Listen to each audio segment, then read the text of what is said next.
about standard and ideal thing, and then you will take it an example for the further reflected this rod from this scale. Same like we calibrate our machine from the calibrator. With the beautiful name of Allah, who is the most merciful and most beneficent. I hope all of you will good. Today we will discuss About standard, we will discuss calibrator and control. And these are terms that we specially use in our chemistry analyzer during working. So let's start with the wasting time. We will discuss about standard first. First of all, we will see what is basic concept of standard. What is standard and how it is differentiated from the calibrator. So for understanding standard, we will take an example. For example, I am going to make someone standard for myself. So जब तक मैं अपने आप को उस जैसा नहीं बना लूंगा तब तक मैं मतलब अपने आप को एक सक्सेसफुल पर्सन नहीं कह सकता. मतलब जब तक मैं अपनी जो हार्ड वर्किंग है, अपनी जो पर्सनैलिटी है, अपनी जो एथिकल जो मेरा स्केड्यूल है, जो सर्कल है, जब तक मैं उसको अपने स्टैंडर्ड जैसा नहीं बना लूंगा तो तब तक मैं अपने आप को एक सक्सेसफुल पर्सन या एक एफिशिएंट पर्सन नहीं कह सकता. सेम लाइक जब तक आप मशीन को एक स्टैंडर्ड चीज नहीं दिखाएंगे या स्टैंडर्ड चीज आप उसको नहीं सेव करवाएंगे तब तक उस मशीन को पता ही नहीं चलेगा कि वो एक काम जो कर रही है it is on standard level, it is below the upper of the standard level. So standard का काम ये होता है कि ये आपकी मशीन को बताती है कि हाँ भी ये आपके पास एक चीज है, इसको देख के आपने चलना है. फॉर एग्जाम्पल आप यूरिया का स्टैंडर्ड लगा रहे हैं, आपके पास यूरिया का स्टैंडर्ड 50 आ रहा है, तो अगर आपकी मशीन को आपका जो मशीन का यूरिया का जो रिजल्ट है वो 50 आएगा, it's mean it is going it's 100% efficiency, but physically it is not really possible. 49 51 here is a change can be possible. ठीक है. सो हमारे पास जितने भी केमिस्ट्री में एनालिसिस होते हैं उसमें जो हम स्टैंडर्ड्स यूज करते हैं वो लिक्विड फॉर्म में मौजूद होते हैं. इन सब चीजों को देखने से पहले हम कंपनीज की तरफ आते हैं कि हमारे पास डिफरेंट कंपनीज होती हैं जो कि हमारी लेबोरेटरी में जितने भी लेबोरेटरी कंपोनेंट्स हैं उनमें जो मशीन्स यूज करते हैं स्पेशली इन द केमिस्ट्री, जितने भी हम उस केमिस्ट्री पर जितने भी कंपोनेंट्स मेजर करते हैं, पैरामीटर्स मेजर करते हैं, वो उसके जो रिएजेंट्स होते हैं वो स्पेसिफिक कंपनी से आते हैं और जो स्पेसिफिक कंपनी हर रिएजेंट के साथ उसका स्टैंडर्ड भी बेचती है.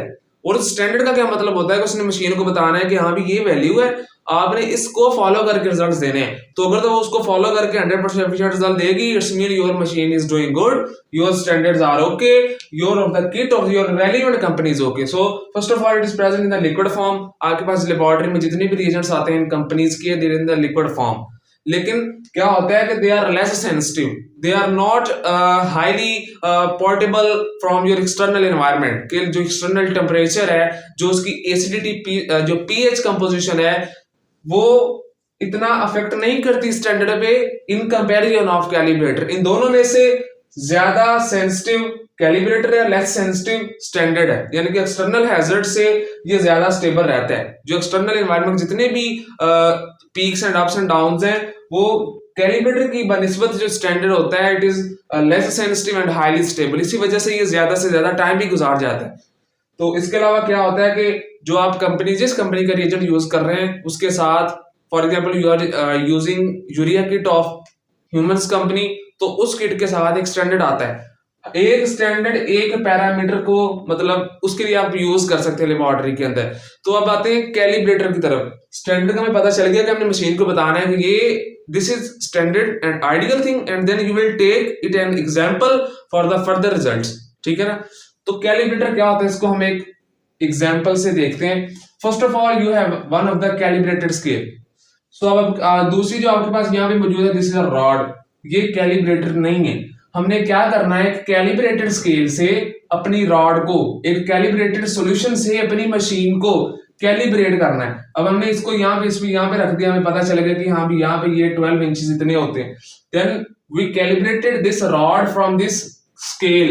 Same like we calibrate our machine from the calibrated solution, and this solution is present in the powder form. We will convert it to the liquid by adding distilled water and something the solution that is mentioned in the catalog of the calibrator that you are using according to its company. ठीक है ना.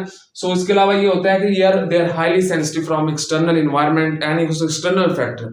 ये temperature से बहुत ज्यादा sensitive होते हैं, ये आपके लाइट से बहुत ज्यादा सेंसिटिव होते हैं. यूवी आईवी लाइट्स जो होती हैं वो इनकी एफिशिएंसी को कम कर देती हैं. So they are highly sensitive and less stable, that's why they expire as soon as possible. ठीक है ना. तो अब यहाँ पे क्या होता है कि इसके अलावा जो लास्ट पॉइंट है कैलिब्रेटर का, कि जो एक कैलिब्रेटर है you can use for more than one parameter. अब जो जिस कंपनी का आप कैलिब्रेटर सोल्यूशन यूज कर रहे हैं, वो कैलिब्रेटर जो सोल्यूशन है उसके साथ एक कैटालॉगस पेज आता है. ठीक है ना. ब्रोशर जिसे कहते हैं. उस ब्रोशर पर हर टेस्ट की एक वैल्यू लिखी होती है.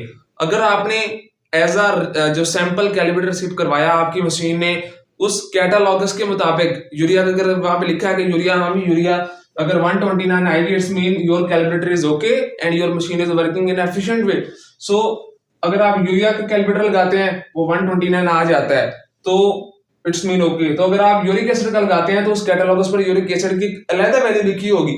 अगर आपकी मशीन वो वैल्यू देगी, it's mean your machine is doing efficient. For example 60 is the calibrated value of uric acid. I'm going just imagine.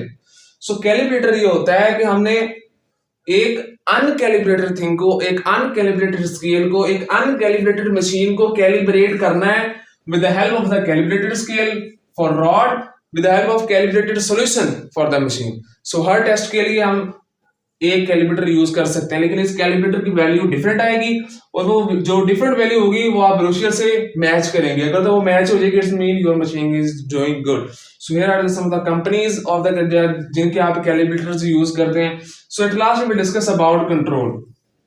अब कंट्रोल क्या होता है? High control, low control. अब कुछ ऐसी जो कंपनीज होती हैं जो कि सोल्यूशन के साथ स्टैंडर्ड नहीं भेजती, वो कंट्रोल्स भेज देती हैं. और कुछ ऐसी कंपनीज होती हैं जो कि स्टैंडर्ड भी भेज देती हैं, साथ कंट्रोल्स भी भेज देती हैं. और कुछ ऐसी कंपनीज होती हैं जो कि कंट्रोल नहीं भेजती, सिर्फ स्टैंडर्ड भेज देती हैं.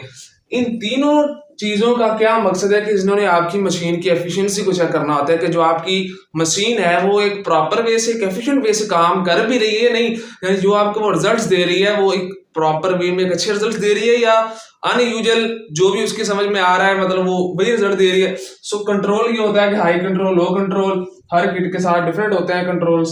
इनकी वैल्यू उस रिएजेंट के साथ जो ब्रोशर आता है, कैटलॉगस आता है, उसके में जो वैल्यू मेंशन होती है. For example you are going to do control of urea and the high control of urea 160. तो अगर आपकी मशीन 160 है, it's mean your machine is proper standardized, proper calibrated and you can say your machine is okay. तो अगर आपकी जो low value है वो 20 आ रही है, अगर आपने कैटलॉगस पे चेक किया कंट्रोल की जो लो वैल्यू है वो 20 अगर आती है, इट्स मीन आपकी जो मशीन है वो प्रॉपर वे से काम कर रही है. सो ये जो जितनी भी टर्म्स है कि हम स्पेशली एनालाइजर्स के लिए यूज करते हैं in the biochemistry department, biochemistry section. ठीक है ना.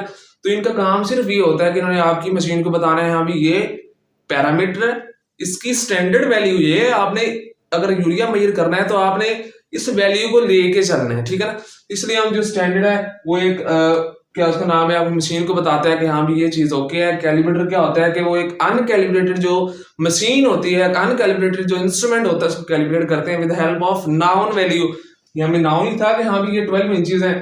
तो यहाँ पे जो हम सोल्यूशन यूज करेंगे हमें उसकी वैल्यू भी पता होती है कि जो हम कैलिब्रेटर यूज कर रहे हैं वो नाउन कैलिब्रेटर यूज कर रहे हैं, उनकी जो वैल्यूज होती हैं जो मैंने ये भी जो आपको बताया कि वो ब्रोशर्स पर सारी मेंशन होती हैं. So these are some of the basic terms related to chemistry analyzer that we use in the manual or automated process. So I hope you will get something productive from this video. Thank you so much guys. See you soon.